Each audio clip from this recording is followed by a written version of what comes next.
Nous, c'est Ruben et Katia. Avec notre premier van Franklin, nous avons sillonné les routes d'Europe.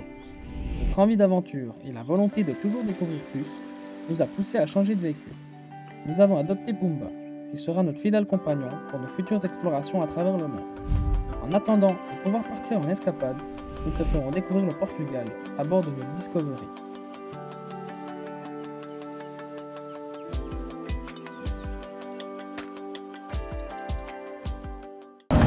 Coucou tout le monde, alors on a passé le week-end chez ma grand-maman in Castelbranc. Là on descend une semaine retrouver mes parents vu qu'ils sont venus en vacances. Ça fait 5 mois que je les ai pas vus donc j'ai vraiment hâte de les retrouver. Ça fait 1 heure qu'on est parti de Castello, de chez la grand-mère à Katia. Donc là on est en route pour l'Algarve et on a décidé de prendre les petites routes, donc toutes les nationales, parce que ici au Portugal, sur les autoroutes, il y a des scouts. Donc les scouts c'est des payages électroniques, donc c'est des sortes de portes géantes avec plein de caméras qui scannent notre numéro de plaque. Et vu que Pumba est en catégorie 2, donc c'est vite cher, sachant que nous on habite dans le nord du Portugal, jusqu'au sud ça nous fait une 50aine d'euros, et à l'aller-retour donc ça nous fait 100 euros, et puis cet argent là on préfère le mettre dans un plein par exemple, vu que Pumba consomme pas mal. Nous sommes arrivés à Portimão, donc là actuellement il est 6 h de l'après-midi, donc on est bientôt le soir. On se plaint pas, il fait 25 degrés, donc il fait chaud. Moi je suis en short et en t-shirt. Et là derrière moi on a une rivière. Et cette rivière elle sépare Portimão en deux. On est na Praia do Amado. Donc il y a plein de petits escaliers comme là. Mais par contre faut faire gaffe où on met les pieds. Parce que c'est un petit peu abîmé. Ouais. Donc c'est pour ça que si on descend et que vous nous voyez regarder par terre, c'est normal. Vous voyez là par exemple, on a les marches qui sont toutes fracassées.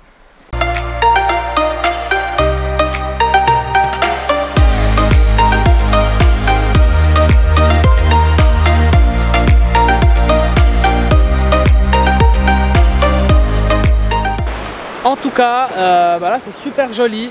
On a des gros rochers derrière nous. On se croirait presque en Thaïlande. Ouais, c'est trop beau. Mais ouais, c'est super beau. Et en plus, on a le coucher de soleil derrière nous. Donc on va profiter de ce moment-là. Il fait bon pour dire qu'on arrive gentiment en fin de journée.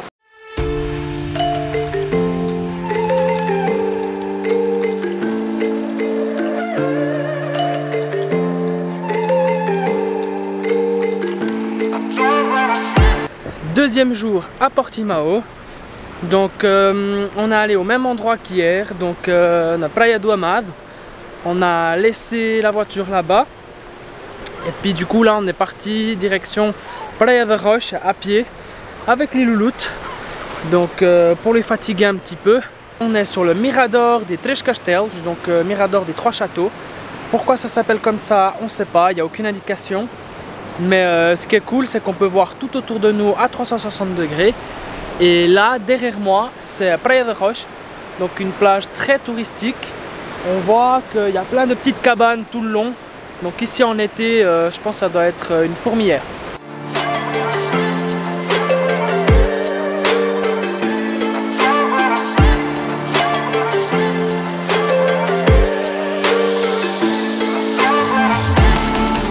Ici à Portimão, c'est la seule zone du Portugal à être encore confinée. Donc cet après-midi, on va vous amener à Lagos, qui est la ville à côté. Donc tout là-bas est ouvert, restaurants, commerce et tout. À Praia da Rocha, il y a des petites passerelles comme on est en train de marcher là, tout le long. Puis il y a des endroits où il y a, comme là, pour faire du sport.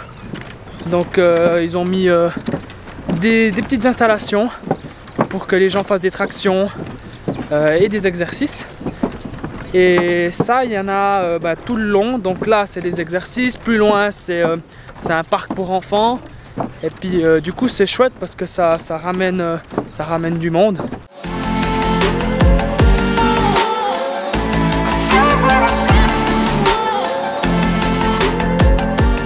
Ça fait 2 jours que je suis embêté au niveau du nez. Comme si j'attrapais le rhume des foins, sauf que j'ai jamais eu ça. Après, sauf erreur, je crois qu'il n'y a pas d'âge pour attraper le rhume des foins, mais j'espère pas que ce soit ça.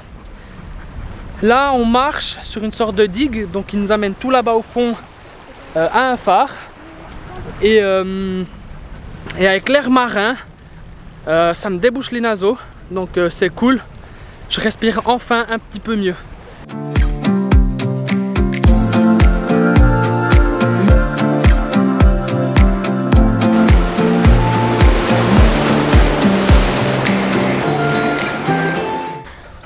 Alors, on est arrivé à Lagos, plus précisément au pont de Piedade.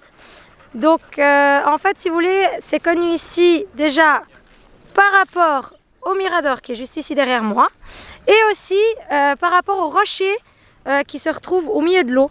Donc, on va descendre pour vous montrer ça de plus près. Donc là, on est au pont de Piedade, et puis en général, ici en bas, il y a des petits bateaux taxis. Et il y a des gens qui les prennent par exemple pour aller travailler parce que c'est beaucoup plus rapide que prendre la route. Donc là on est à Lagos et ils s'arrêtent à Portimao. Donc les gens le matin, au lieu de prendre la voiture, ils prennent ici le bateau pour aller là-bas de l'autre côté. Sauf que là apparemment il n'y en a pas à cause du fait que la marée est basse et les bateaux ils n'arrivent pas à venir jusqu'au bord. Donc voilà pour la petite histoire.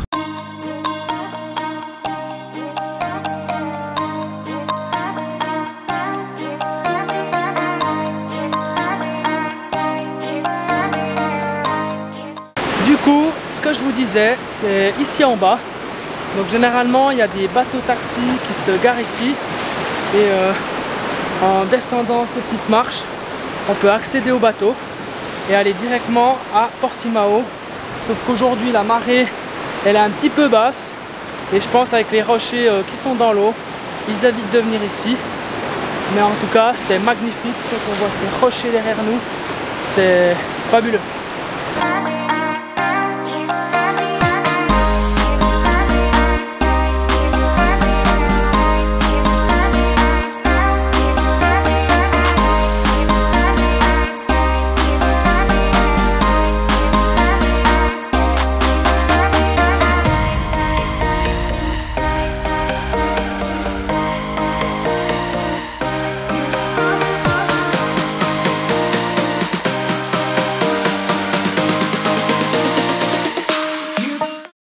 Bon là, on a la partie la moins agréable, c'est celle où on remonte les escaliers. Mais honnêtement, l'effort en vaut la peine parce qu'en bas la vue, terrible. Hier on a fait une journée tranquille, donc vu que mardi on a beaucoup marché, tout le monde était fatigué, nous et les louloutes. Du coup ce qu'on a fait, c'est on est juste allé se promener un petit coup à Albufeira pour voir comment c'était. Et du coup on a été, on va vous mettre quelques images.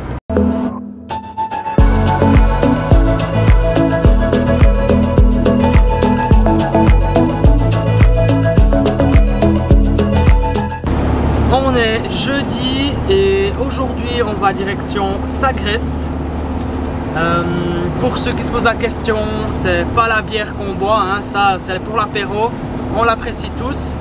On va à Sagres, la ville, donc c'est la ville la plus au sud-ouest d'Europe. Donc on va aller voir la forteresse et le Cap Saint-Vincent. Donc on y va et puis on se retrouve tout à l'heure. J'ai mon coéquipier qui est toujours ici. Il adore regarder ce qui se passe dehors. Nous sommes arrivés à Sagres. Et là, on a une petite séance de marche avant d'arriver à la forteresse. Parce que sans savoir, on est arrivé un jour où il y a une sorte de grand prix de cyclisme. Et du coup, les routes étaient bloquées. Il y avait la police et tout. Donc ils nous ont déviés par une autre route. Donc là, on va marcher. On ne sait pas s'ils acceptent les chiens. Bon, pour être honnête, on n'a même pas regardé sur internet si on trouvait l'information. Donc on y va et on verra sur place. On est sur le point d'arriver à la forteresse. Donc je sais pas si vous avez remarqué, mais on a les cheveux en l'air parce que ici on est au point le plus au sud-ouest de l'Europe et en plus il n'y a rien autour de nous pour retenir le vent parce qu'on est sur des énormes falaises. D'ailleurs, la particularité de cette forteresse, c'est qu'elle a qu'une seule face qui pouvait être attaquée par les ennemis et les 3 autres faces sont donc sur la falaise, donc vous n'avez pas moyen de pénétrer par les autres côtés. On a pu rentrer dans la forteresse avec les louloutes, donc ça c'est cool qu'ils acceptent les animaux parce que c'est pas partout comme ça. Et niveau prix, on a payé 3 € par personne, donc ça va, c'est correct.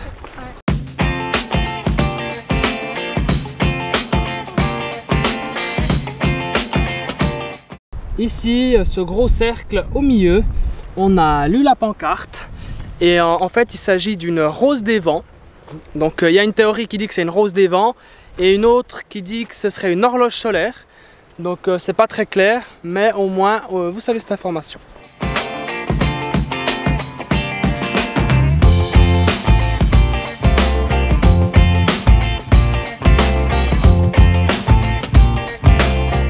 Alors maintenant, je vais vous amener vers l'église de Notre-Dame de Grâce, comme ils appellent.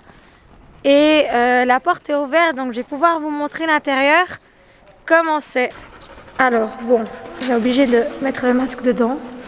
Donc il est comme ceci, l'intérieur. Derrière moi, je vais vous montrer ça de plus près. Pando, avance. Voilà, c'est simple, mais c'est beau.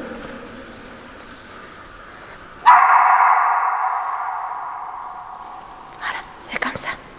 Voilà, derrière. J'aime bien encore, c'est tout simple. Pando, viens. Et je vais vous montrer l'extérieur. Et donc, voilà donc l'église extérieurement, comment elle est. Vous voyez, juste là-bas au fond, il y a des surfeurs.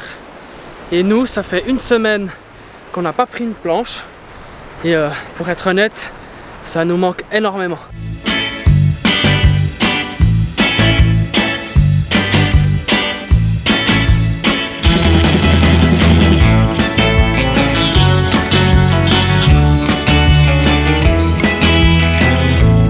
Tout là-bas au fond, par là-bas, je sais pas si je suis en train de pointer au bon endroit.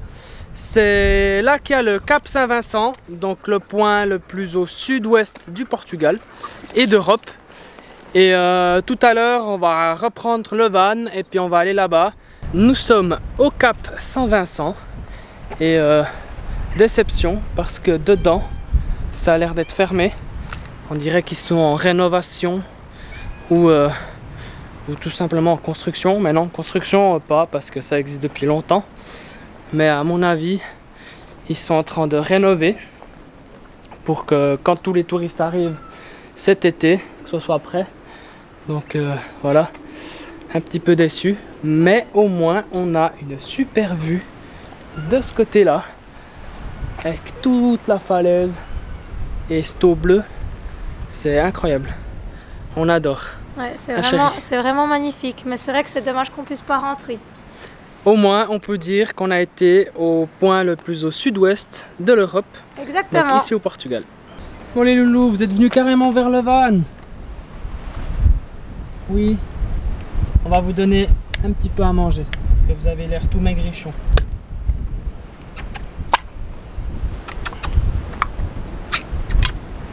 Regarde. Regarde comme ça, viens. Viens mon chou.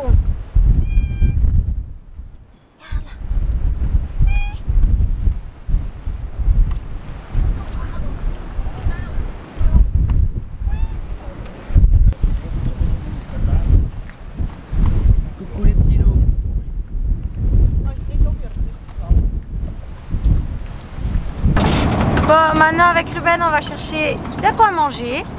Moi, je suis plutôt partante pour burger. Et Ruben, lui, il est un peu... il s'en fout. Plutôt envie d'un petit resto ou peut-être juste juste un petit sandwich, un truc tranquillou. Mais c'est vrai que burger, à force d'en manger, j'en ai un peu marre.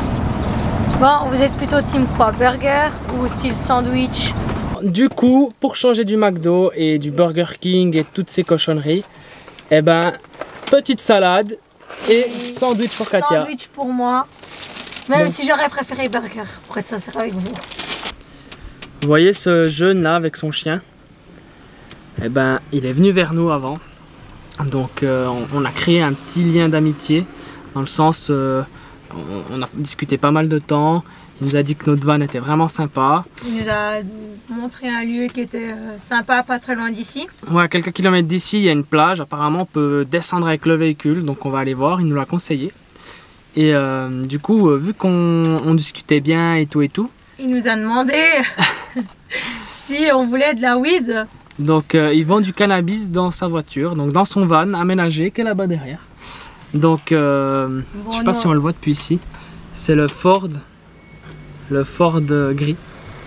Donc vraiment sympa le jeune, mais on a dû refuser parce que nous on consomme pas ce genre de choses. Ouais. Donc voilà. Bon, bah, la fameuse plage que le mec nous a dit avant, l'allemand qu'on a croisé. Par contre, on avait deux possibilités dans le GPS, c'était soit aller tout droit, soit tourner à gauche. Et vous connaissez Ruben tout comme moi. Ruben adore les routes un peu avec des trous et tout. Comme vous voyez derrière moi, tout bouge. Donc on a pris cette route là pour aller à la plage, donc qui est comme ceci.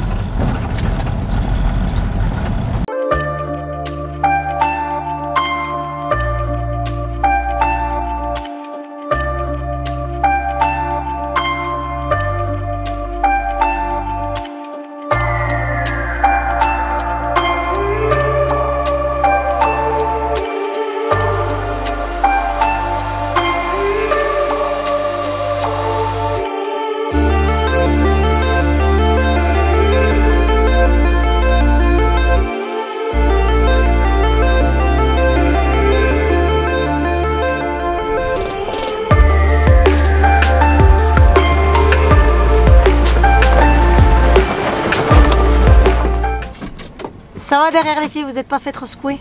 Non? Puis toi, Sweetie, qu'est-ce que t'en dis? Tu t'es fait bien secouer, non?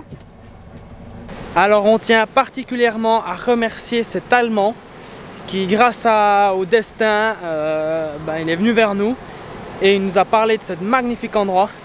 Et effectivement, regardez-moi, il y a les falaises ici et il y a une plage qui est juste entourée de verdure et de rochers. C'est juste magnifique. Et nous on est arrivé, on était le premier véhicule. Là entre temps, il y a un VVT4 qui vient d'arriver. Et waouh, c'est juste phénoménal. Là on va mouiller les pieds parce que on a chaud et on a envie de prendre un petit peu la température. Mais nous, ce qu'on aime, c'est vraiment être au bord de mer, sur la côte. C'est juste magique de pouvoir vivre des moments comme ça, seul, sans personne.